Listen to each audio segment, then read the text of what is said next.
रघुवंशाचा तिसरा सर्ग आपण अभ्यासतोय आणि तिसऱ्या सर्गामधला 40वा श्लोक आपण पाहत होतो की 40व्या श्लोकामध्ये कालिदासाने सांगितलेले आहे की विषाद लुप्त प्रतिपत्ती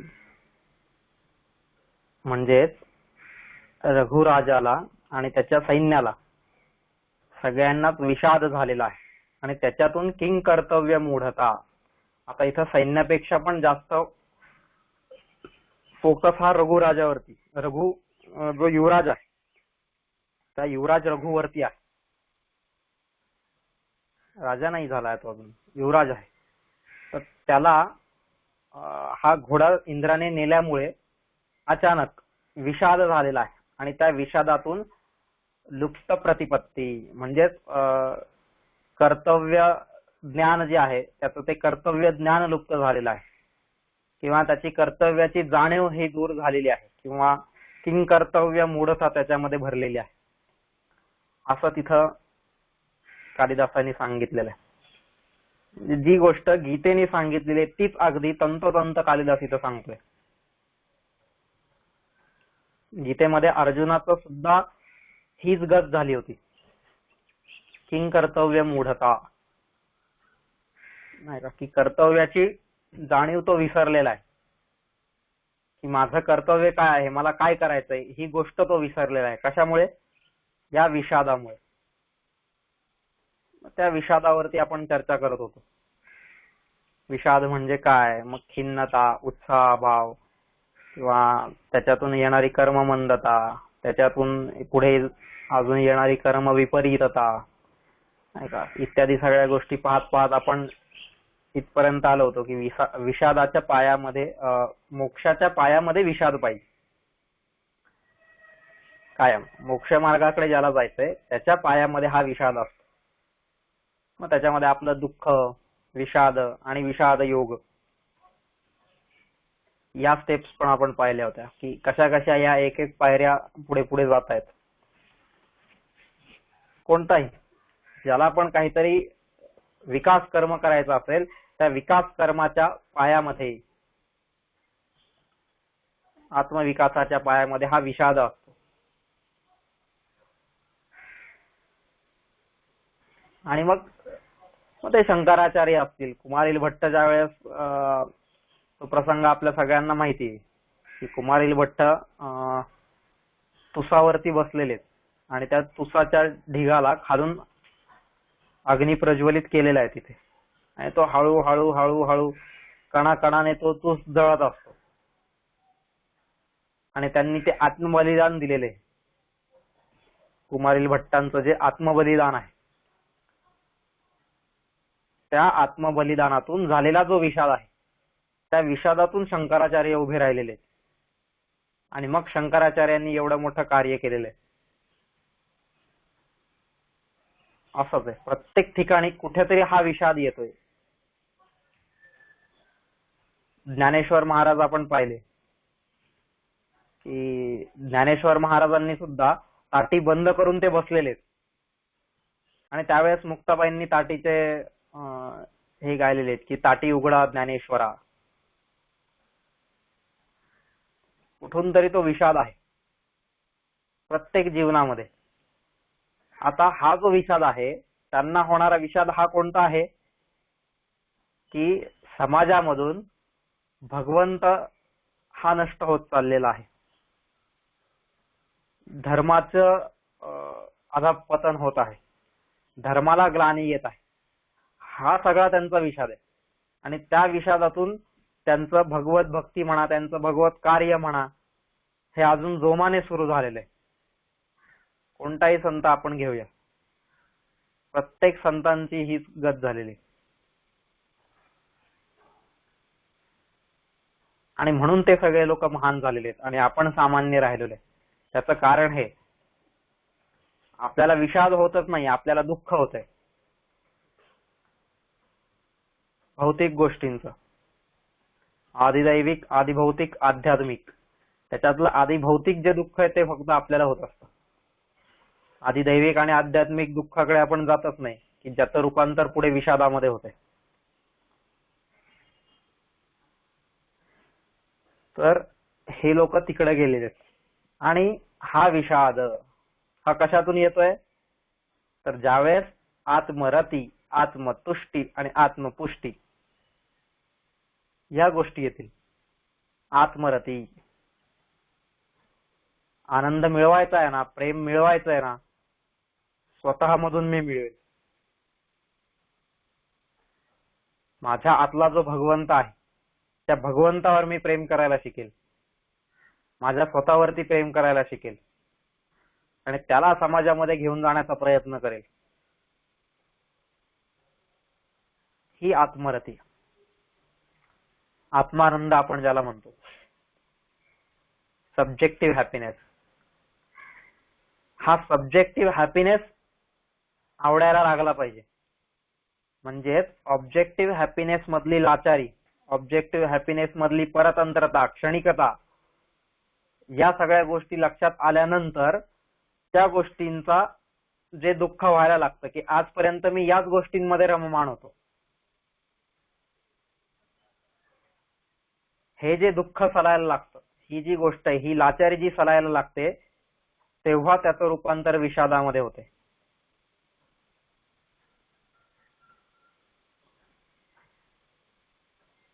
भौतिक सुखातली क्षणिकता, परतंत्रता, लाचारी, दीनता, ह्या सगळ्या ज्या गोष्टी आहेत, या जोपर्यंत बोचू लागत नाहीयेत, या जोपर्यंत सलायला लागत नाहीयेत मनाला, तोपर्यंत मात्र कायम ही गोष्ट अशीच राहणार आहे. हे आपण भौतिक दुःखच आपल्याकडे राहणार आहे. आणि ज्या दिवशी ती लाचारी बोचायला लागली, लाचारी सलायला लागली, त्या दिवसापासून मग हळूहळू आपण विषादाकडे वाटचाल करायला सुरुवात केली. प्रत्येक संतांच्या जीवनात हेच आहे. भौतिक जगामध्ये कोणीही अडकलेलं नाही. त्यांनी पण संसार केले, सगळ्यांनी. आपण काय संसार करणार? असा संसार एकनाथ महाराजांचा होता, आदर्श संसार. असा संसार वसिष्ठ अरुंधतीचा होता, अत्री अनुसयेचा होता. असे हे सगळे लोक होते. मग त्यांचा संसार हा संसार असून सुद्धा त्या भौतिक दुःखात ते कधीच पडलेले नाहीयेत. भौतिक दुःखाच्या वरती जाऊन आदिदैविक आणि आध्यात्मिक दुःखाकडे त्यांचं जीवन वळालेलं आहे. म्हणून त्यांच्या जीवनात जी गोष्ट येत असेल तिला विषाद म्हणतोय आपण. आणि या विषादामध्ये स्वचा आनंद लुटण्याची ओढ लागते.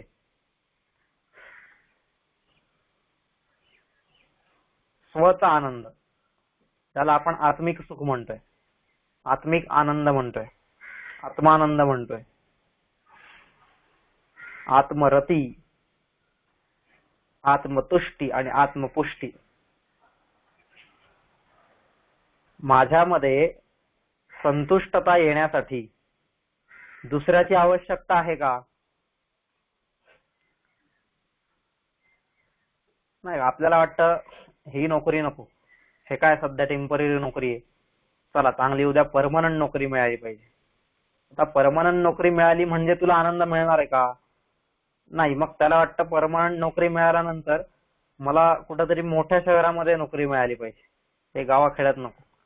बरं ठीक आहे, मोठ्या शहरामध्ये त्याला नोकरी मिळाली, मग तो संतुष्ट आहे का? नाही. मग त्याला वाटतं की मला ह्याच्यापेक्षा पण अजून जास्त पगाराची, नाही का, ह्याच्यापेक्षा जास्त पगाराची नोकरी पाहिजे. ठीक आहे, त्याला त्याच्यापेक्षा जास्त पगाराची नोकरी मिळाली, पण नंतर म्हणतो तो या नोकरीत मज्जा नाहीये का? या नोकरीमध्ये पद चांगलं नाहीये मला, मग चांगल्या पदाची नोकरी मिळाली पाहिजे. पैसा तर आहे पण पद नाहीये ना इथं, अधिकार गाजवता येत नाहीये मला कोणावरती, मग त्याच्यापेक्षा अजून चांगली नोकरी पाहिजे. मग ठीक आहे, उद्या पद पण मिळालं, पण पद मिळालंय त्याला, पण त्या पदाला समाजामध्ये जास्त प्रतिष्ठा नाहीये. मग ठीक आहे, मग मला ज्या नोकरीमध्ये प्रतिष्ठा असेल, पद असेल, अशी कोणती तरी नोकरी पाहिजे. म्हणजेच काय, हे जे चक्र आहे हे चक्र कधीच थांबत नाहीये आणि संतुष्टता माणसाच्या जीवनात येत नाही. आणि नेमकं हे जे संत लोक आहेत, ऋषीमुनी आहेत, त्यांच्या जीवनामध्ये संतोष हा जो आहे, हा संतोष परकीय वस्तूंवरून किंवा दुसऱ्या वस्तूवरती अवलंबून नाहीये. स्वतःमधून ते संतोष शोधतात. त्यांना संतोषासाठी या भौतिक गोष्टींची आवश्यकता वाटत नाही. म्हणून तर आपल्या इकडं संन्यासी जो आहे की नाही, संन्यासी, त्या संन्यासाचं जीवन कसं दाखवलेलं आहे, संन्यास धर्माचं जे वर्णन केलेलं आहे वेगवेगळ्या स्मृती ग्रंथांनी म्हणा किंवा इतर ठिकाणी, बऱ्याच ठिकाणी, तर त्याच्यामध्ये त्यांनी एक गोष्ट सांगितलेली आहे की संन्यासाने काय करावं, घरोघरी जाऊन माधुकरी मागावी, भिक्षा मागावी. ती सगळी भिक्षा एकाच झोळीत घ्यावी, नाही का. झोळीवाजा जे असं एक कापड असेल, त्या एकाच कापडामध्ये ती भिक्षा घ्यायची आहे त्याने. मग त्याच्यामध्ये जे पण त्याला काही मिळेल, मग त्याला वरण भात मिळालं, भाजी चपाती मिळाली, कढी मिळाली, डाळ काय आमटी मिळाली, गुलाबजाम मिळाला, श्रीखंड मिळालं, जे पण काही त्याला मिळत गेलं, आईस्क्रीम मिळालं, जे पण काही मिळत गेलं, ते सगळं त्याने काय करायचंय, त्या एकाच कापडामध्ये घ्यायचंय. त्याच्यासाठी वेगवेगळे कप्पे त्याने करून ठेवायचे नाहीयेत. सगळ्या गोष्टी, जी काही गोष्ट मिळेल ती त्या एका कापडात घ्यायची. आणि नंतर ही माधुकरी मागून झाल्यानंतर जेव्हा स्नान संध्या करायला तो नदीवरती जाईल, तर ते गेल्यानंतर त्याने काय करायचंय, त्या कापडाला वरतून एक गाठ बांधायची. आणि ती गाठ बांधल्यानंतर ते जे कापडाची ती जी पुरचुंडी असेल, जे काय आपण त्याला म्हणूया, तर ते त्याने 3दा नदीच्या पाण्यामध्ये बुडवून काढायचंय. म्हणजे आधीच ते सगळं अन्न एकत्र केलेलं आहे, आणि एकत्र केलेल्या अन्नाला म्हणजे त्याला काय चव उरणार आहे का? आता तर काही चव उरलेलीच नाहीये. पण त्याच्यानंतर सुद्धा त्याने 3दा ते नदीच्या पाण्यात बुडवायचंय. आता 3दा नदीच्या पाण्यात बुडवल्यानंतर जेव्हा ते पाणी त्याच्यातून वाहून जाईल, तर त्या अन्नाला कितीशी चव राहिली असेल आता. आणि मग मात्र असं अन्न त्याने खायचंय. हे कशासाठी आहे की ह्याच्या मागचा भाव हा आहे की तुला त्या अन्नातून संतुष्टता ठेवू नकोस. अन्न हे फक्त तुझं जीवन जगण्यासाठी तू खा. अन्न हे चवीसाठी खाऊ नकोस. का? कारण तू अन्न जर चवीसाठी खाल्लंस तर तुझं कायम ध्येय तेच असणार. मग आज तुला ज्या घरातून माधुकरी मिळाली, जिथून एकदम छान अन्न मिळालेलं आहे, रोज तू त्याच घरात मागायला जाणार. मग आणि मग तुझं जे ध्येय आहे, तुझ्या ज्या सगळ्या पुढच्या विकासाच्या पायऱ्या आहेत, त्या बाजूला राहणार. मग हे जसं अन्नाचं आहे तसंच संन्यासाच्या जीवनातली प्रत्येक कृती तशी असते की तो संन्यासी या भौतिकतेतून बाहेर निघून आत्मरती, आत्मतुष्टी आणि आत्मपुष्टीकडे वळालेला आहे. स्वतःमध्ये जो संतुष्ट असतोय, स्वतःमध्ये जो रममाण असतोय आणि स्वतःच पोषण स्वतः करत असतोय. आत्मा हाच त्याचं पोषण करत असतोय, भगवंतच त्याचं पोषण करतोय. ही कायम विचारधारा त्याच्या मनामध्ये, त्याच्या बुद्धीमध्ये, त्याच्या चित्तामध्ये दृढ झालेली. असं जीवन मी जगू शकतोय का? आता आपल्याला काही झोळी घेऊन कुठे लगेच ते असं पाण्यात बुडवायला जायचं नाहीये. आपण तर मस्त सगळे वेगवेगळे ठेवूनच खाऊया. पण कुठंतरी त्याच्या मागचा हा विचार करायला सुरुवात केली पाहिजे का नाही, की मला माझं जीवन अशा दिशेने पुढे नेता येईल का?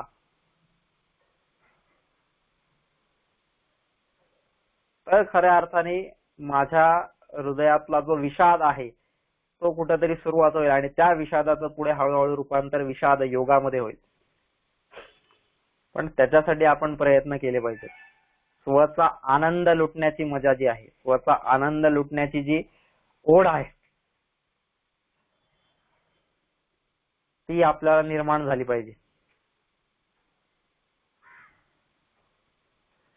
आता आपल्याला वाटतं की हो मोक्ष मार्गी, नाही का, जसं आपण बघतोय की मोक्षाच्या पायामध्ये विषाद पाहिजे. आपल्याला वाटतं समाजामध्ये ज्याला पण आपण बघतो ना तो प्रत्येक जण आपल्याला मोक्षमार्गीच वाटत असतो. का? नाही नाही, मग आमचा किती रोज मंदिरामध्ये जातोय, त्याच्या इतका आध्यात्मिक कोणी नाही बरं. रोज मंदिरात जातोय, रोज एवढा मोठा भस्म लावून येतोय, त्याच्या गळ्यामध्ये एवढ्या माळा आहेत, तुळशीच्या माळा आहेत, हे आहे ते आहेत, भगवे वस्त्र परिधान करतोय, सोहळ्यामध्ये राहतो कायम, इतर सगळ्या गोष्टी. घरी रोज त्याच्या 3 तास पूजा करतो तो, साधा सुद्धा नाहीये. आता पूजा करणारा, मंदिरात जाणारा, माळा परिधान करणारा, अख्खं कपाळ भरून गंध लावणारा, भगवी वस्त्र परिधान करणारा, हे जे सगळे वेगवेगळे आहेत, रोज मंदिरात न चुकता जाणारा, वाटल्यास रोज वेगवेगळ्या मंदिरात, आज शनिवारे मग शनीच्या मंदिरात, उद्या रविवारे खंडोबाच्या मंदिरात, परवा सोमवारे शंकराच्या मंदिरात, नाही का. आत्ता तर बघा श्रावणी सोमवार आता कालच गेला आपल्या इथला. नका जाऊ सांगितलं असेल तरी बरेच जण भक्त, आमच्यासारखे भक्त दुसरे कोणी नाही, गेले तिथं मंदिरामध्ये. आपल्याला वाटतं बापरे लॉकडाऊन आहे, सगळीकडे बंद आहे, तरी सुद्धा हा मंदिरात गेलेला आहे. खूप मोठा भक्त आहे हा. त्याला भक्त म्हणता येईल का? समाज हिताविरुद्ध जो वागत असेल त्याला कसा काय भक्त म्हणता येईल आपल्याला? भक्त हा काय करतोय, कायम समाज हिताचा विचार करतोय आणि त्या समाजाला भगवंताकडे नेण्याचा विचार करतोय. आणि हा श्रावणी सोमवारी मंदिरात जाऊन हा पण लोकांना भगवंताकडे घेऊन जाण्याचाच विचार करतोय डायरेक्ट, नाही का. अरे जगून तरी काय करता? हे घ्या, मी मंदिरात जाऊन येतो, मी तो रोग तुमच्याकडे घेऊन येतो आणि तुम्ही पण जा भगवंताकडे. आता सगळेच जाऊ भगवंताकडे, याला थोडी भक्त म्हणणार आपण. पण नाही, आपल्याला वाटतं हा दर वर्षी नाही का अख्खे श्रावणी सोमवार सगळे पाळतो म्हणजे याच्यासारखा मोक्षमार्गी दुसरा कोणी नाही. म्हणजे ह्या ज्या सगळ्या मोक्षमार्गीच्या संकल्पना आहेत आपल्या, त्यांच्यामध्ये गीतेचा मोक्ष हा कुठेच बसत नाहीये, किंवा गीतेच्या मोक्षमार्गाच्या संकल्पनेमध्ये या आपल्या संकल्पना कुठेच बसत नाहीये, नाही का. त्यामुळे मंदिरात जाणारा, माळा घालणारा, ह्या सगळ्या करणारा तो मोक्षमार्गी नाहीये.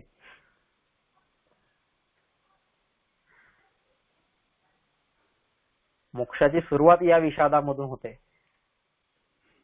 ज्या दिवशी मला ती लाचारी चालायला लागली त्या दिवशी मी मोक्षाकडे वाटचाल सुरू केली. अर्जुनाची तीच गत झालेली आहे तिथं. म्हणून विषाद योगो नाम प्रथमोध्याय. अर्जुन विषाद योगो, अर्जुनाचा विषाद आहे तिथे. आणि आता जसं मोक्ष मार्गामध्ये विषादाची आवश्यकता आहे तसंच भक्ती मार्गामध्ये सुद्धा विषादाची आवश्यकता आहे. विषादाशिवाय भक्ती सुद्धा होऊ शकत नाहीये. भक्तीसाठी सुद्धा विषाद हे एक आवश्यक रसायन आहे. की भक्तीमध्ये काय असतं, ही भक्ती कधी होते, भक्तीची सुरुवात कधी होते? सदा मूर्खोस्मीती, नाही का, ज्यावेळेस वाटायला लागतं की मी अपूर्ण आहे, मी मूर्ख आहे,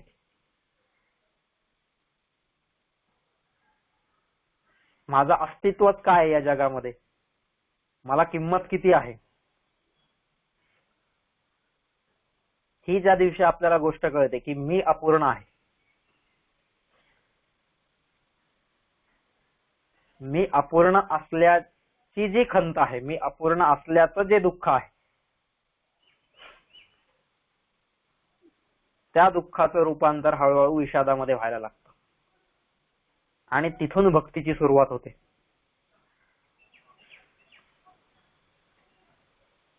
जरी आपण म्हणलो पूर्णमदः पूर्णमिदं पूर्णात् पूर्णमुदच्यते पूर्णस्य पूर्णमादाय पूर्णमेवावशिष्यते, जरी मी पूर्णाचा अंश असलो, जरी मी पूर्ण असलो, सगळ्या गोष्टी असल्या, पण तरी सुद्धा मला दुसऱ्याची गरज आहे कायम. कोणत्याही गोष्टीमध्ये भक्ती ही कधी येते? जेव्हा मी अपूर्णता माझ्यातली लक्षात येते आणि मग मला पूर्ण करणारा हा दुसरा कोणीतरी आहे. नाही का, पूर्णमदः पूर्णमिदं पूर्णात् पूर्णमुदच्यते पूर्णस्य पूर्णमादाय पूर्णमेवावशिष्यते. याच्यामध्ये सुद्धा काय आहे की मी स्वतः कोणीच नाहीये. तो जो पूर्ण आहे त्या पूर्णातून निघालेला मी एक छोटासा अंश आहे.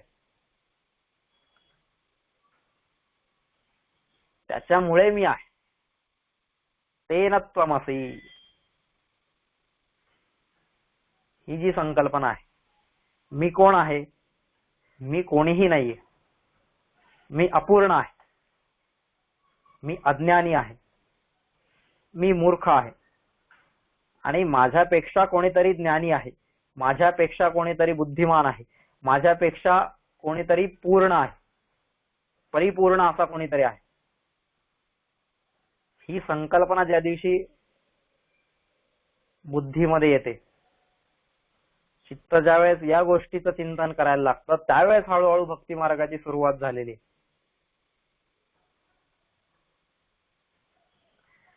प्रत्येक वैदिक वाङ्मय असेल, उपनिषदिक वाङ्मय असेल, प्रत्येक ठिकाणी आपण बघतोय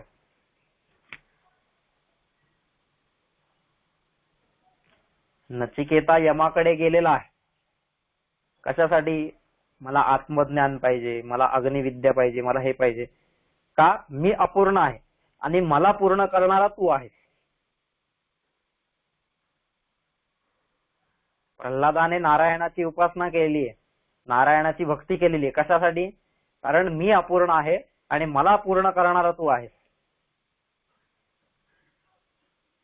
हनुमंताने रामाची उपासना केलेली आहे, रामाची भक्ती केलेली आहे. नाही का, त्याच्यासारखा तर भक्त झालेला नाहीये.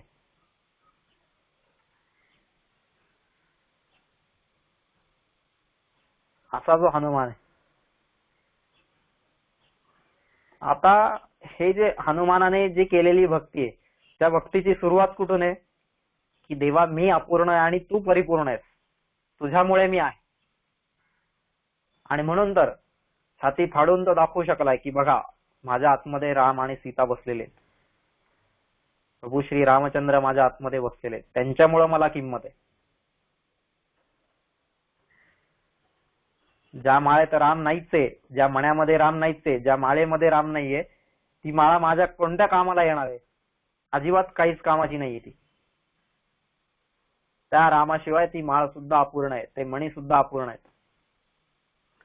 मग ही अपूर्णत्वाची भावना आहे आणि मी अपूर्ण आहे या गोष्टीचा विषाद, आणि या विषादातून तू पूर्ण आहेस याच्याकडे वाटचाल म्हणजे तो योग. त्या भगवंताशी जोडलं जाणं, या विषादाद्वारे त्या भगवंताशी जोडलं जाणं, त्याला योग म्हटलेलं आहे. हा विषाद योग. हाच विषाद योग अर्जुनाचा सुद्धा होता. आणि म्हणून मला दुसऱ्याची गरज आहे, दुसऱ्याशिवाय मी नाहीये, ही भावना जोपर्यंत उत्पन्न होत नाही तोपर्यंत भक्ती मार्गामध्ये पुढे सुरुवात होत नाही, भक्तीची पुढे सुरुवात होत नाही. नाही का, जेवढे पण असुर लोक होते किंवा इत्यादी सगळे लोक होते, त्यांना प्रत्येकाला कायम ही गोष्ट वाटायची. कोणती? की रक्षामि अहम, माझी रक्षा मी करू शकतोय. ही गोष्ट त्यांना प्रत्येकाला कायम वाटायची. मला रक्षण करण्यासाठी दुसऱ्याची गरज नाहीये, माझं रक्षण करण्यासाठी मी स्वतः समर्थ आहे. हीच आसुरी विचारधारा आहे. आणि तेच त्या ठिकाणी दुसरीकडे, जरीही मी सर्वशक्तिमान असलो तरी सुद्धा मला दुसऱ्याची आवश्यकता आहे, ही भक्ती आहे. मग त्याचं महत्व मला कळायला लागतं.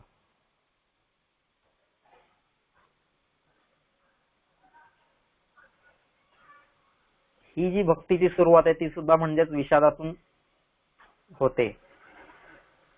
आता या ज्या पायऱ्या आहेत, या पायऱ्या सुद्धा अशाच आहेत. पहिली पायरी ही येते की मी अपूर्ण आहे, अपूर्णत्वाची जाणीव झाली माझ्या, की मग मला वाटायला लागतं की जर मी अपूर्ण आहे तर माझ्यापेक्षा पूर्ण कोण आहे. मी जर दुर्बल असेल तर माझ्यापेक्षा शक्तिशाली कोण आहे. मी जर अज्ञानी असेल तर माझ्यापेक्षा ज्ञानी कोण आहे. आणि मग तो जो शक्तिशाली, तो जो ज्ञानी, तो जो असा व्यक्ती आपल्याला सापडतोय, भेटतोय, सापडतोय म्हणण्यापेक्षा भेटतोय, तर त्याच्यामध्ये आपली भक्ती दृढ व्हायला सुरुवात होते. एखादा जण चुकून पाण्यात पडला, विहिरीत पडला, त्याला पोहता येत नसेल,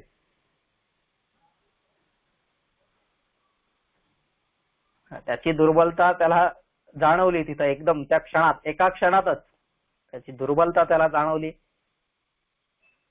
त्याची असमर्थता त्याला जाणवली, आणि मग त्याला लक्षात आलं की माझ्यापेक्षा कोणीतरी शक्तिशाली आहे आणि त्यांनी मला येऊन वाचवावं.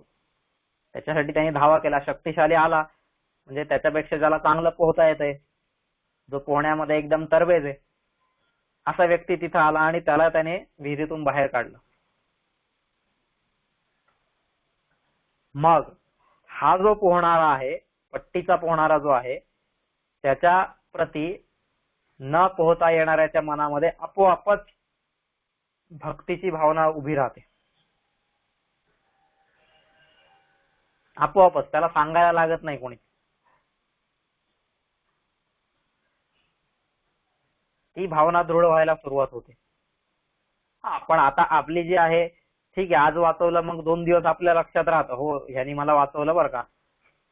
मग खूप 2 दिवस आपल्या डोक्यामध्ये खूप त्याच्याबद्दलचं चिंतन असतं. मग ते त्याच्यापेक्षा जगात दुसरा कोणी श्रेष्ठ वाटत नाही, की ह्याच्यामुळे मला दुसरं जीवन मिळालेलं आहे, जीवदान मिळालेलं आहे, वगैरे सगळ्या गोष्टी.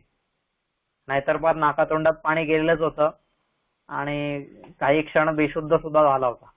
पण याला काठावरती आणल्यानंतर त्याच्या पोटातलं पाणी काढलं, सगळ्या गोष्टी झाल्या, मग हा शुद्धीवरती आला, नाही का.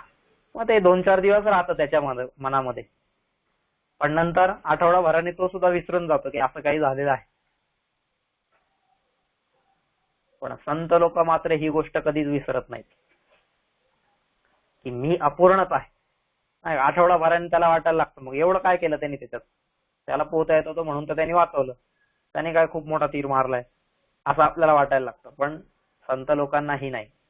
ही ईश्वराची दया, ही ईश्वराची दया जी आहे ती संत लोकांना कायम मनामध्ये त्यांच्या दृढ राहते.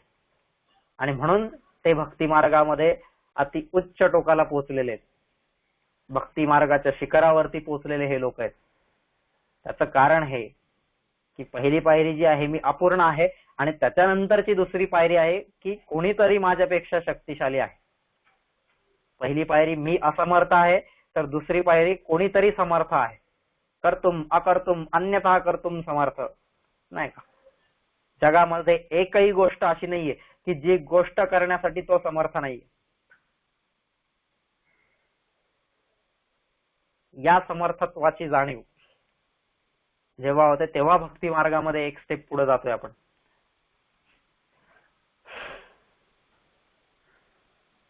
लहान मुल असतं ना, लहान मूल, तर लहान मुलाला सगळ्यात आधी त्याची जी कोणी मोठी बहीण असेल, नाही का, त्याच्यापेक्षा 2-4 वर्षांनी म्हणा, थोड्या ह्याच्यानी म्हणा मोठी असेल, ती त्याला सगळ्यात जास्त समर्थ वाटायला लागतं आधी. का? कारण ती त्याच्या सहवासात जास्त असते. आणि मग एखादं खेळणं तो उचलायला लागतो, पण त्याच्याने ते खेळणं उचललं जात नाही, पण ती बहीण मात्र सहजगत्या ते खेळणं उचलून आणून त्याला देते. मग त्याला ह्या गोष्टीची जाणीव होते की हे खेळणं उचलण्यासाठी मी असमर्थ आहे, पण त्याच वेळेस माझी बहीण मात्र, जी मोठी आहे माझ्यापेक्षा, ती मात्र समर्थ आहे. तिच्या समर्थत्वाची त्याला जाणीव होते, सामर्थ्याची त्याला जाणीव होते. पण नंतर त्या खेळण्यापेक्षा अजून थोडंसं वजनदार खेळणं असतं की ते खेळणं त्याला पाहिजे असतं. आणि मग त्याची ती बहीण असते, ती बहीण प्रयत्न करते, पण तिने प्रयत्न करून सुद्धा तिच्याच्याने ते खेळणं जे असेल, जे काही, ते उचललं जात नाही. मग त्यावेळेस त्या बाळाची आई येते तिथं आणि आई ते खेळणं उचलून सहज देते. मग त्या दिवशी त्या बाळाला कळायला लागतं की नाही, माझी बहीण काही जास्त समर्थ नाहीये बरं का, जिला आजपर्यंत मी समर्थ मानायचो ती मात्र जास्त समर्थ नाही, तिच्यापेक्षा तर माझी आई समर्थ दिसते, शक्तिशाली दिसते, परिपूर्ण दिसते. मग त्याची आपोआपच तो फोकस आहे तो आईकडे होतो. मग नंतर बऱ्याच दिवसांनी काहीतरी परत एखादी घटना अशी घडते नाही काय, आपलं ते स्वयंपाक केल्यानंतर काहीतरी आपण डबे बिबे भरून ठेवतो असे का, नंतर ते काही केल्या डब्याचं झाकण उघडतच नाही. मग ते बहिणीला उघडत नाही, आईला उघडत नाही. मग ते झाकण उघडण्यासाठी कुठंतरी वडिलांना बोलवतात किंवा वरती काहीतरी एखाद्या माळ्यावरून गोष्ट काढायची असते, मग बाकी कोणाला काढता येत नाही, मग ते वडिलांना बोलवतात आणि वडील ती गोष्ट करून देतात, वडील ते डब्याचं झाकण उघडून देतात. मग त्यावेळेस या बाळाला वाटायला लागतं की बहिणीपेक्षा आणि आईपेक्षा पण समर्थ कोण असेल तर ते हे वडील आहेत. कारण तिथे या दोघींची लाचारी त्याला दिसलेली, या दोघींची दुर्बलता त्याला दिसलेली, हतबलता म्हणा ही त्याला दिसलेली आहे त्या बाळाला. म्हणून त्याला वाटतं की नाही, वडील सगळ्यात श्रेष्ठ आहेत, ते सगळ्यात सामर्थ्यशाली आहेत. पण तेच नंतर अजून तो थोडा मोठा होतो, मग वडिलांसोबत अजून इतर ठिकाणी कुठे जायला लागतो समाजामध्ये. अरे मग समाजामध्ये जाता जाता जाता त्याला काही गोष्टी अशा कळतात की अरे नाही नाही, या गोष्टींमध्ये तर माझे वडील सुद्धा असमर्थ आहेत.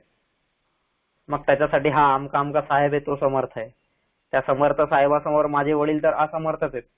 त्यांनी सांगितलेल्या सगळ्या गोष्टी यांना ऐकाव्याच लागतायत, त्यांना या गोष्टी कराव्याच लागतायत, म्हणजे हे काही सगळ्यात जास्त समर्थ नाहीयेत. यांना काही गरज पडली की ते त्याच्याकडे मदतीला धावतायत, मदत मागण्यासाठी, म्हणजे हे समर्थ नाहीयेत. मग असं करत करत करत करत करत सगळ्यात शेवटचा जो समर्थ व्यक्ती कोण असेल, जगामधला सगळ्यात समर्थ व्यक्ती या भौतिक जगामधला, त्याच्याकडे आपण जातो. मग कोण असेल, तो राजा असेल. आणि राजाकडे आपण गेल्यानंतर पाहतो तर हा राजा सुद्धा भगवंतासमोर हात जोडून उभाच आहे, तो पण भगवंताकडेच मागतोय. मग जगातला सगळ्यात सामर्थ्यवान व्यक्ती कोण आहे, तो म्हणजे हा भगवंत आहे. तो कोणाकडे मागत नाहीये, त्याला मागण्याची गरजही नाहीये. मग ही जी समर्थता आहे त्याची, ती समर्थता, त्याच्या समर्थतेची जाणीव ही दुसरी पायरी येते. तो परिपूर्ण आहे, तो शक्तिमान आहे, तो समर्थ आहे. म्हणजे हा जो विषाद झालेला आहे त्या विषादातून, मी अपूर्ण आहे या विषादातून तो समर्थ आहे, तो परिपूर्ण आहे याची जाणीव होते. म्हणूनच हा विषाद आपल्याला भक्ती मार्गाकडे वळवतोय. पण ही गोष्ट माझ्या जीवनात आली पाहिजे ना. आपण असतो कुठल्या तरी गावातले, खेडेगावातले टिक्कोजीराव, एखादे शंकरराव, गणपतराव, आणि आपल्याला वाटतं माझ्यापेक्षा जगात श्रेष्ठ कोणी नाहीच आहे. मी गावचा सरपंच आहे, मी गावचा पाटील आहे, मी अमक्या ठिकाणचा आमदार आहे, मी अमक्या ठिकाणचा तहसीलदार आहे, मी अमक्या ठिकाणचा मंत्री आहे, मी अमक्या ठिकाणचा मुख्यमंत्री आहे, मी अमक्या ठिकाणचा प्रधानमंत्री आहे. अरे तुला कोण विचारतंय? एखादा कलेक्टर असतो ना, तो कलेक्टर हा त्याच्या जिल्ह्यामध्ये खूप त्याचा वट असतो, पण तेच त्याला पाठवा बरं दुसऱ्या जिल्ह्यात, दुसऱ्या राज्यात, मग मात्र तिथं त्याला गावचा सरपंच समोर सुद्धा येऊन बसावं लागतंय, त्या सरपंचाचं त्याला ऐकावं लागतं. मग आता तलाठी जरी असेल त्याचं ऐकावं लागतं, या त्याच्यासमोर हा दुर्बल आहे. म्हणजे मी एका ठराविक प्रदेशापुरता मी समर्थ असेल, सामर्थ्य माझं असेल, पण त्याच्या बाहेर ही जाणीव होणं, ही जाणीव आपल्याला भक्तीकडे घेऊन जाते. नाही का, डोळ्यांनी बघतो ध्वनी परिसतो, कानी पदी चालतो, जिव्हेने रस चाखितो, मधुरही वाचे आम्ही बोलतो, हाताने बहुसाल काम करीतो, विश्रांती ही घ्यावया, घेतो झोप सुखे फिरून उठतो, ही ईश्वराची दया. मग जो जगातला सगळ्यात श्रेष्ठ व्यक्ती पण असेल त्याला सुद्धा या सगळ्या गोष्टी कोणी दिलेल्या आहेत? भगवंतानेच दिलेल्या आहेत. ही ईश्वराची दया. ईश्वराची ही जी दया आहे ही ईश्वराची दया प्रत्येकावरती आहे, कारण तो परिपूर्ण आहे. मग ही दुसरी पायरी झाल्यानंतर मग तिसऱ्या पायरीकडे माणूस वळतोय. कोणत्या तिसऱ्या पायरीकडे? की मग जो परिपूर्ण आहे, जो शक्तिशाली आहे त्याला समजून घेणं.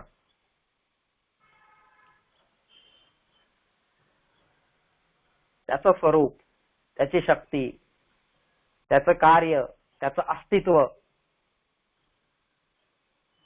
या सगळ्या गोष्टी समजणं, हे समजून घेणं, ही तिसरी पायरी येते. म्हणजे ही या पायऱ्या कुठून आल्या आहेत? त्या विषादामधून आलेल्या आहेत. की जोपर्यंत मी अपूर्ण आहे हा विषाद होत नाही तोपर्यंत या पायऱ्या येत नाही. या भक्ती मार्गावरच्या पायऱ्या आहेत. खूप आहे. भक्ती हा खूप मोठा विषय आहे खरं तर. त्याच्यातला एक पैलू म्हणून इथं हा विषादामध्ये आलाय म्हणून. नाहीतर भक्ती खूप मोठा विषय. भक्ती म्हणजे भक्तीवरती प्रत्येकाने भक्तीसाठीच सांगितलेलं आहे. महाभारत असेल, रामायण असेल, भागवत असेल, काही असेल, नारद भक्ती सूत्र असतील, कोणतीही गोष्ट घ्या, ही भक्ती, त्याच्या पायामध्ये भक्ती ही त्यांनी ठेवलेली. खूप मोठं रसायन आहे भक्ती हे.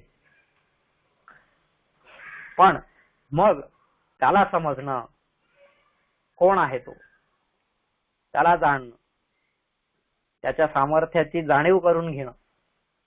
श्रेष्ठ आहे तो माझ्यापेक्षा, एवढी गोष्ट मला कळाली आहे, पण का श्रेष्ठ आहे, कोणत्या गोष्टींमध्ये श्रेष्ठ आहे, कसा आहे, त्याची जाणीव याला होणं. म्हणून तर अर्जुन म्हणतोय द्रष्टुमिच्छामि ते रूपम ऐश्वरम परम. नाही का, अर्जुन म्हणतो की देवा, अरे मला तुझं ते जे रूप आहे ते रूप बघण्याची इच्छा आहे मला. द्रष्टुमिच्छामि ते रूपम, ते तुझं ऐश्वर्य, ते तुझं रूप, हे मला बघण्याची इच्छा आहे. कारण मग तुला जाणणार कसं काय मी, तू कोण आहेस याची जाणीव मला होणार कशी काय, जोपर्यंत तुझं खरं स्वरूप मी पाहत नाहीये तोपर्यंत मला ती जाणीव होणारच नाहीये. आणि ते खरं स्वरूप पाहण्यासाठी अर्जुनाने तिथं भगवंताला प्रार्थना केलेली. त्याची जाणीव, तो कोण आहे त्याला ओळखणं, त्याला समजून घेणं. म्हणून तर अख्खा 10वा अध्याय आधी भगवंतांनी सांगितलेला आहे विभूती योग, की हा सगळा असा असा असा असा मी आहे. प्रत्येक गोष्टीमध्ये मग कोणतीही गोष्ट घ्या, ऐरावतं गजेंद्राणाम असो, नराणांच नराधिपम, आयुधानाम अहं वज्रम, धेनूनामस्मि कामधुक्, प्रजनश्चास्मि कंदर्प, सर्पाणामस्मि वासुकी. नाही का, प्रत्येक गोष्टीमध्ये भगवंतांनी सांगितलेले. मग ते सांगत असताना अगदी पांडवानां धनंजय इथपर्यंत भगवंत आलेले आहेत. म्हणजे काय, त्या अर्जुनाचा आनंद त्या दिवशी गगनात मावेनासा झाला असणार. त्याच्या सारखा दुसरा जगामध्ये श्रेष्ठ कोणी नसेल. ज्यावेळेस भगवंत म्हणतात पांडवानां धनंजय, त्याच्या समोर त्याला भगवंतांनी सांगितलेले. काय त्या अर्जुनाची स्थिती झाली असेल त्या दिवशी. भक्तीच्या सागरामध्ये बुडलेला अर्जुन, भक्तीच्या सागराच्या तळाशी गेलेला आहे. भक्तीच्या हिमालयाच्या उंच टोकावरती जाऊन बसलेला आहे. असं हे चरित्र आहे. त्याचं कारण हे की स्वतःची असमर्थता समजल्यानंतर तो शक्तिशाली आहे याची जाणीव होणं, आणि मग त्याला समजणं, त्याला समजून घेणं, ही पुढची पायरी येते. आणि एकदा तो समजला तो काय आहे, नाही का, सगुण निर्गुण दोन्ही विलक्षण, हे ज्या दिवशी समजलं, त्याला समजून घेतलं, सगुण निर्गुण दोन्ही विलक्षण असं ते संत म्हणतायत. या संतांनी त्याला जाणलेलं आहे, त्याचं स्वरूप जाणलेलं आहे. आणि ते जाणल्यानंतर पुढची पायरी येते, जी त्याला चिकटून बसणं. त्याला समजल्यानंतर मग त्याला चिकटून बसणं, मग त्याचा होणं, त्याच्यापासून अलिप्त अजिबात न राहणं. मग आपोआपच त्याच्याकडे आकर्षित होणं. मग जसं चुंबकासमोर चुंबक ठेवला आपण लोखंडासमोर की ते आपोआपच एकमेकांच्या समोर आकर्षित होतं. मग जगामध्ये त्याला दुसरी कोणतीच गोष्ट दिसत नाही आणि ते एकदा तिथं चिकटलं तर ते चिकटलंच. मग ते आपोआप असं खाली पडत नाही जोपर्यंत आपण त्याला काढत नाहीये. तसं आहे. मग तिथंच कायम त्याला चिकटून बसणं, कायम त्याच्यामध्येच लीन होणं, तत्स्वरूप होऊन जातं, तद्रूप होऊन जाणं, तेव्हा ती भक्ती होते. आहेत अशा या भक्तीच्या वेगवेगळ्या पायऱ्या आहेत. पण या पायऱ्यांची सुरुवात कुठून झालेली आहे? या विषादापासून झालेली आहे. म्हणून हा विषाद. आपलं हे दुःख आहे आणि त्यांचा मात्र विषाद आहे. खूप मोठं हे रसायन आहे. विषाद म्हणजे खूप मोठं रसायन आहे. म्हणजे विषादाचा आपण अभ्यास झाला पाहिजे आणि तो विषाद माझ्या जीवनात अभ्यास करणं म्हणजे काय? फक्त अभ्यास करणं, वाचणं नाही, त्या गोष्टी माझ्या जीवनात आणण्यासाठी प्रयत्न करणं. माहिती असणं वेगळं आणि त्या माहितीचं रूपांतर ज्ञानामध्ये होणं. जे आपण धी गुण हा पाहिले होते, बुद्धीचे गुण पाहिले होते, त्या 8 प्रकारचे जे बुद्धीचे गुण आहेत त्या गुणांमध्ये आपण ही गोष्ट पाहिली होती त्यावेळेस. मागे जर सगळ्यांना आठवत असेल, जे जे त्यावेळेस असतील, तर त्या बुद्धीच्या गुणांमध्ये आपण पाहिलं होतं की ती माहिती मिळवणं, त्याचं ज्ञानात रूपांतर होणं आणि मग ते बुद्धीत उतरणं आणि मग ते जीवनात उतरणं हळूहळू. ह्या ज्या सगळ्या एक एक स्टेप आहेत बुद्धी गुणात, नाही का, धी गुण. तर तीच गंमत इथं सुद्धा आहे की आज आपण समजा तासभर ऐकलं की मी अपूर्ण आहे, ठीक आहे, आपल्याला ती माहिती झाली. पण त्या माहितीचं रूपांतर जोपर्यंत ज्ञानात होत नाहीये तोपर्यंत त्या अपूर्णत्वाचा जो विषाद आहे, त्या अपूर्णत्वातून येणारा जो विषाद आहे त्याला सुरुवात होणार नाही.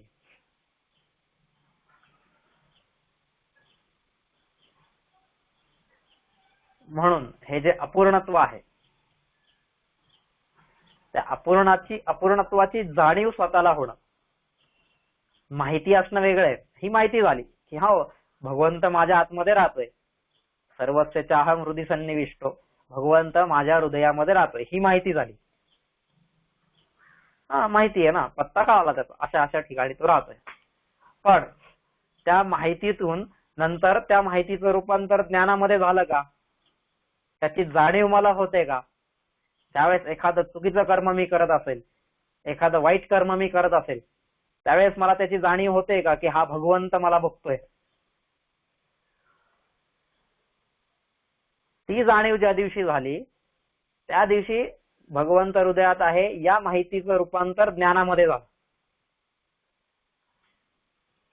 आणि जर ती जाणीव झाली नाही, अख्ख्या जन्मभर जरी नाही झाली, तर मग त्याला ज्ञान म्हणता येणारच नाही. ते कायम फक्त एक माहिती आहे, इन्फॉर्मेशन आणि नॉलेज.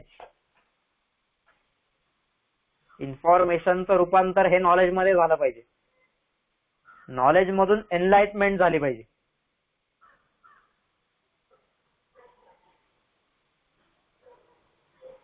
आपण सध्या सगळेजण फक्त आणि फक्त इन्फॉर्मेशन, माहिती, शास्त्र वाचून आपल्याला फक्त माहिती होते. पण संतांनी या माहितीचं रूपांतर ज्ञानामध्ये केलेलं आहे.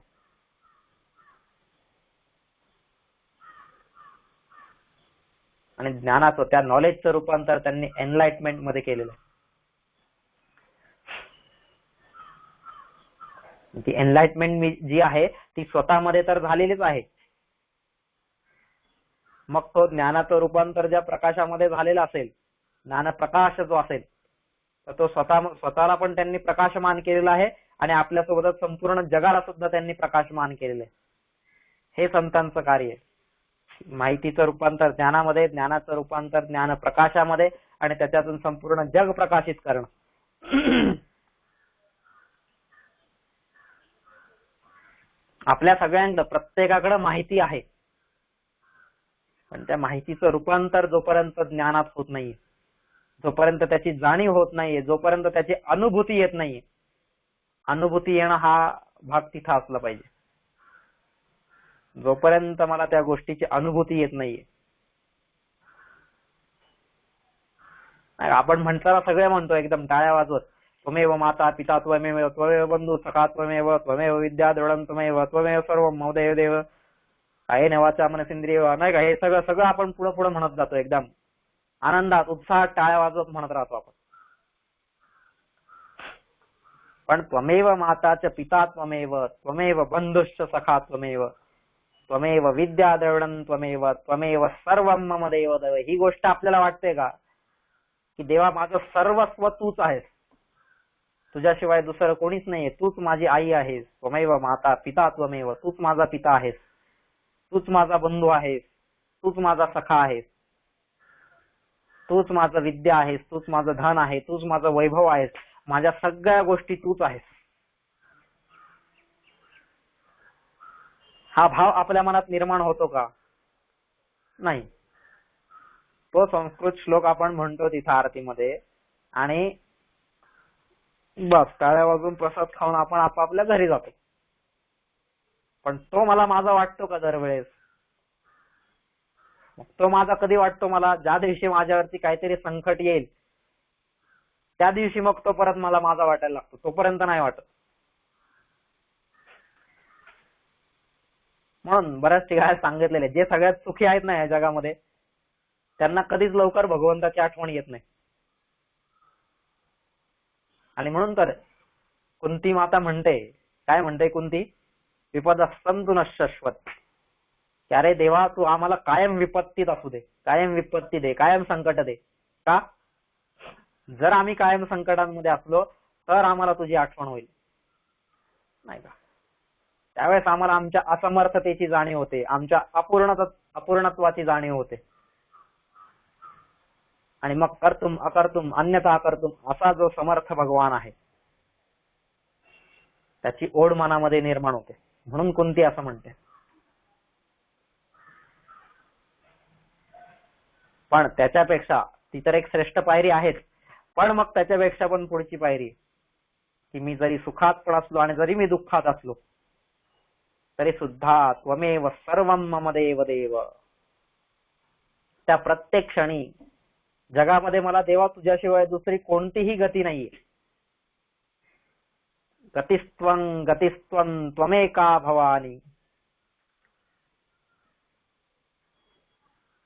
गतिस्त्वं गतिस्त्वं त्वमेका भवानी. जरीही मी चिदानंद रूप शिवोहम शिवोहम, त्या चिदानंदाचं स्वरूप शिवरूप जरी मी असलो तरी सुद्धा गतिस्त्वं गतिस्त्वं त्वमेका भवानी, तरी सुद्धा माझ्या जीवनाची गती भगवंता तूच आहे. शंकराचार्यांसारखा एवढा भक्तीच्या उच्च शिखरावरती बसलेला जर महात्मा महान पुरुष असे जर लोक असतील आणि त्यांच्यासारखी व्यक्ती जर असं म्हणत असेल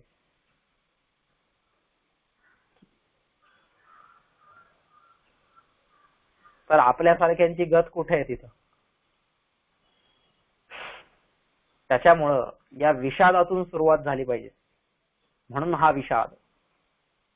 विषादच आपल्याला मोक्ष मार्गाकडे सुद्धा आणि हा विषादच आपल्याला भक्ती मार्गाकडे सुद्धा घेऊन जातोय. म्हणून हा विषाद आपल्या जीवनात पाहिजे.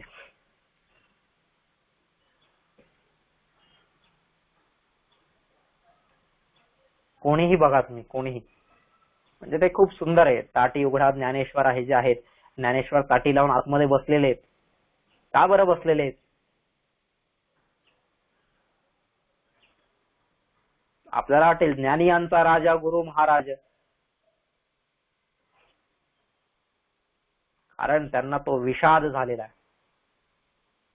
दुःख नाही झालेले त्यांना, या काय सांसारिक गोष्टींचं दुःख नव्हतं त्यांना.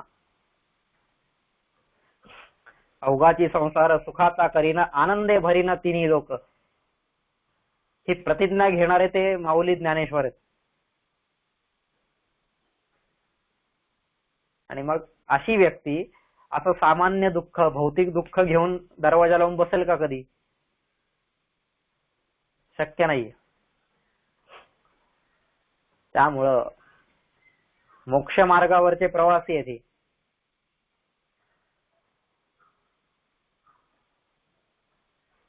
यांना जरी मोक्ष नको असेल तरी भगवंत त्याला म्हणेल नाही मला तुला मोक्ष द्यायचाच आहे, तू घे.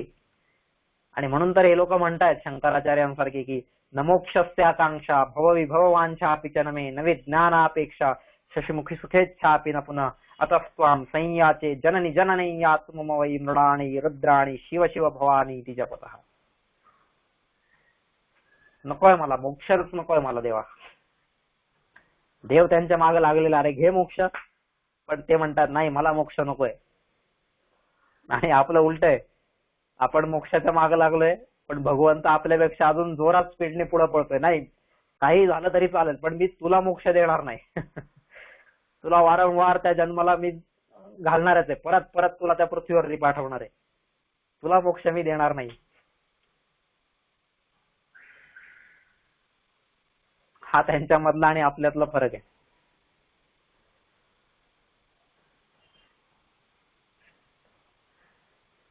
त्याची सुरुवात या विषादातून झालेली आहे. विषाद झाल्यानंतर जोपर्यंत मी त्या विषादातून भगवंताकडे जोडला जात नाहीये पुढे, तोपर्यंत त्याचं रूपांतर विषाद योगामध्ये होणार नाही. कारण विषाद झाला आणि जर मी तिथं थांबलो, त्या विषादावरतीच जर थांबलो, नाही का, अर्जुनाला विषाद झाला होता आणि अर्जुन तिथंच थांबला असता आणि परत मागे गेला असता, जी कर्म विपरीतता आली होती, जी कर्म मंदता आली होती, या ज्या काही सगळ्या गोष्टी आल्या होत्या, आणि तिथून जर अर्जुन परत मागे गेला असता तर त्याचं रूपांतर विषाद योगामध्ये झालं नसतं. योगात कधी रूपांतर झालं, ज्यावेळेस तो तिथं जोडलेला आहे त्या कर्माशी, कर्तव्य कर्माशी जोडलेला आहे.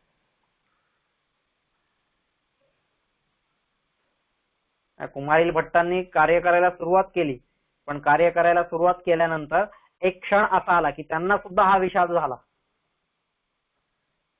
अरे का बरं हे लोक का बरं ऐकत नाहीयेत, यांना का बरं ही वैदिक संस्कृती कळत नाहीये, यांना का बरं या भारतीय संस्कृतीची विचारधारा कळत नाहीये, त्यांना एवढं मी जीव तोडून सांगतोय सगळ्यांना तरी का बरं कळत नाहीये. मी असमर्थ आहे, आता या लोकांना सांगण्यासाठी मी असमर्थ आहे. हा विषाद त्यांना तिथं झालेला आहे. पण मग त्या विषादातून जी कर्ममंदता आलेली आहे, त्या कर्ममंदतेतून पुढे रूपांतर मात्र त्याचं कर्म विपरीततेत झालेले आहे. आणि त्याच्यामुळे त्यांनी आत्मबलिदान केलेले, की त्यांना वाटलं निदान माझं बलिदान पाहून दुसरा कोणीतरी जागृत होईल. आणि त्यावेळेस हा जो बाळ शंकर आहे, शंकराचार्य अगदी लहान होते त्यावेळेस, काही अगदी 7-8 वर्षांचे वगैरे असतील,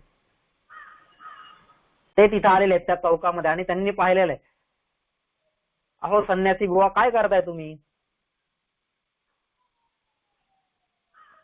नाही का, अहो ब्राह्मण महोदय तुम्ही करताय काय हे. त्यावेळेस कुमारील भट्ट म्हणतात की नाही नाही असं असं सगळं झालंय आणि त्याच्यामुळे मी आता माझ्या प्राणांचं बलिदान देतोय, प्राणांची आहुती देतोय या अग्नीमध्ये, की जे बलिदान पाहून इथं चौकामध्ये मी भर चौकात त्याच्यासाठीच बसलेलो आहे की माझं हे बलिदान पाहून उद्या कोणीतरी जागृत होईल. मध्ये म्हणतात कोणीतरी जागृत होण्याची वाट तुम्ही कशाला बघताय, तुम्ही स्वतः अजून पुढे काम करत राहा ना.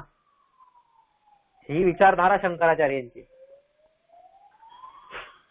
आणि मग त्या दिवशी शंकराचार्यांनी ती प्रतिज्ञा घेतलेली की नाही आता हे काम मी पुढे करेल. वैदिक संस्कृतीची ध्वजा, वैदिक संस्कृतीची पताका, आर्यांची विचारधारा मी संपूर्ण भारतात घेऊन जाईल. आणि त्यावेळेस शंकराचार्य निघालेले. अधर्माचं जे स्तोम मांजलं होतं समाजामध्ये,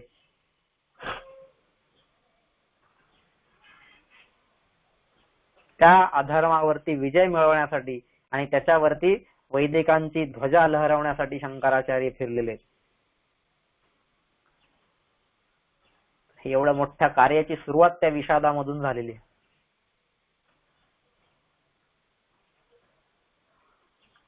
असं आहे. तर मग ते मोक्ष असेल किंवा भक्ती असेल, दोन्ही मार्गांमध्ये, मोक्ष मार्गामध्ये सुद्धा किंवा भक्ती मार्गामध्ये सुद्धा हा विषाद खूप आवश्यक आहे. सामान्यांचं दुःख नाही, असामान्यांचा विषाद.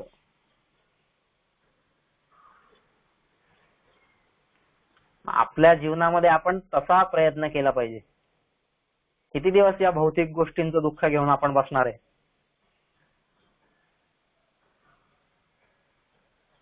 अरे माझ्याकडे टू व्हीलरच आहे, माझ्याकडे फोर व्हीलर नाही. फोर व्हीलर आली तर माझ्याकडे 1,00,000ची फोर व्हीलर आहे, 4,00,000ची नाही. 4ची आली मग वाटतं मग 10,00,000ची नाही. 10ची आली का मग वाटतं 20ची का नाही. काय माणूस दुःखीच आहे. म्हणून हे आपलं दुःख आहे. आपण कायम दुःखी असतो, विषाद होत नाही आपल्याला. का विषाद होत नाही? कारण या भौतिक आनंदातली, वस्तुनिष्ठ आनंदातली क्षणिकता, परतंत्रता, दीनता, लाचारी या गोष्टी आपल्याला सलायला लागत नाहीत.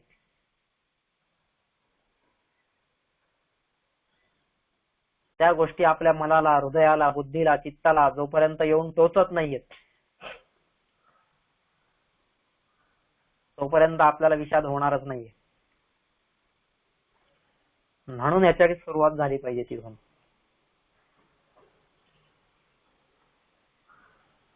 प्रत्येकाने हे आत्मचिंतन केलं पाहिजे. हा स्वतःचा अभ्यास केला पाहिजे. ह्यालाच स्वाध्याय म्हटलेलं आहे. स्वतः अध्ययन करणं, स्वतः आनंद लुटण्याची ओढ निर्माण होणं, त्याला आत्मानंद म्हटलेलं आहे, त्याला आत्मिक सुख म्हटलेलं आहे. ते स्वतंत्र असतंय कायम. त्याच्यासाठी कधीच दुसऱ्याची आवश्यकता लागत नाही आत्मिक सुखासाठी. कारण मी आणि माझा भगवंत पास. तिसऱ्या कोणत्याही वस्तूची, व्यक्तीची, कशाचीच आवश्यकता भासत नाहीये. मग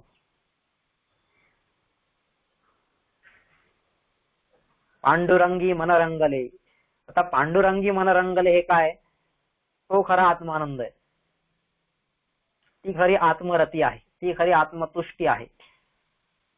मला संतुष्ट होण्यासाठी दुसऱ्याची आवश्यकता नाहीये. माझा भगवंत मला संतुष्ट करण्यासाठी समर्थ आहे आणि त्याच्यामधून मी संतुष्ट होईल. म्हणून ती आत्मतुष्टी. मला पुष्ट करण्यासाठी दुसऱ्याची आवश्यकता नाहीये. दुसऱ्याच्या वित्ताने, दुसऱ्याच्या ऐश्वर्याने, दुसऱ्याच्या विद्येने, दुसऱ्याच्या इतर कोणत्याही गोष्टीने मी पुष्ट होणार नाहीये. मला पुष्ट करणारा तो भगवंत आहे आणि तो मला पुष्ट करणार आहे. ही आत्मपुष्टी झाली. माझ्या पुष्टीसाठी मला दुसऱ्याची आवश्यकता नाहीये. पण ह्या सगळ्या गोष्टी कधी येतात? त्या विषादामधून येतात. विषाद काही सामान्य गोष्ट नाहीये.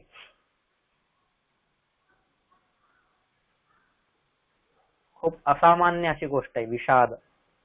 खूप मोठा विषय आहे तसा. एकदम अगदी थोडक्यात एका तासात सांगता येण्याजोगा विषय नाही हा. खूप मोठा विषय विषाद. तो विषाद इथं रघु जो युवराज आहे त्याला झालेला आहे आणि त्याच्यातून विषाद लुप्त प्रतिपत्ती, विषाद लुप्ता प्रतिपत्ती असं आहे. लुप्ता प्रतिपत्ती. ज्याची कर्तव्याची जाणीव, कर्तव्याचं ज्ञान ज्याचं त्याच्यामुळे लुप्त झालेलं आहे अशी इथं छान हे सुंदर गोष्ट कालिदास आपल्याला सांगतायत. आणि कालिदासाच्या वाङ्मयातून आपल्याला या भारतीय संस्कृतीचं वेळोवेळी दर्शन होतंय. रघुवंश हे साधन रूपी आपण बघतोय. साध्य आपल्याला ती संस्कृती समजणं आणि ती मला माझ्या जीवनात उतरवणं हे आपलं साध्य आहे. रघुवंश अभ्यास हा फक्त एक साधन आहे. बघूया आपण या साधनाला घेऊन निघालेलो आहेत नाही का. हळूहळू आपण या साधनासोबत चालत राहूया आणि आपल्या साध्यापर्यंत पोहोचण्याचा सुद्धा प्रयत्न करत राहूया. 9 वाजून गेलेले. थांबूया. उद्या पुन्हा भेटू 8 वाजता आणि पुढच्या गोष्टींचं चिंतन करूया.